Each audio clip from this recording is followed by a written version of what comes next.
చుట్టాలు దోస్తులు ఇంటి పక్కోళ్ళు అందరికి కలిపి ఓ 20 తీసుకొస్తేనే సరిపోతట్టున్నాయి. ఓ పద్మక్క, అస్తప్పుడు మాకు 5 పట్టుకరా మర్చిపోకు. అరే ముత్తెమంత పెడతావేమ్రా, ఇంకొంచెం ఇస్తే కాదా? నీ అవ్వ పోతప్పుడు చెప్పొద్దారా, నేను 10 తెప్పిద్దును. ఏందిరా నువ్వు తిరుపతి పోయినవా, మరి లడ్డు ఇయ్యలేదు? ఇగో గిట్లా అంటుంటారు. కమ్మటి లడ్డు అంటే గంత కాయిష్ మరి. తిరుపతి ఎంకన్న లడ్డుకు 310 ఏండ్లు ఇయాల్టితోటి. ఎన్కట వడొక్కటే దేవునికి ప్రసాదంగా పెట్టేదట. అటెనక కమ్మటి లడ్డూలు గుడిలా బూంది పోటుల తయారు చేస్తారు. శనగపిండి, చక్కెర, జీడిపప్పు, యాలకులు, నెయ్యి, ఎండు ద్రాక్ష కలుపుతారు. 300 ఏండ్లు దాటినా ఇప్పటికి గదే టేస్ట్.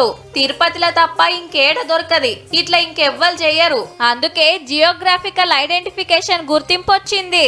దిన 3 లక్షల లడ్డూలు తయారైతే అంటే సుడున్రిగా.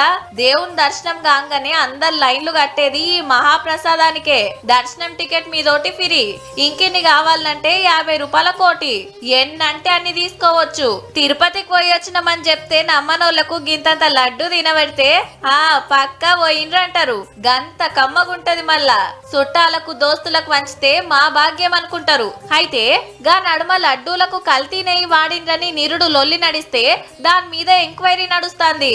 ఏ ముచ్చటెట్లున్నా లడ్డు అంటే తిరుపతి, తిరుపతి అంటే లడ్డు.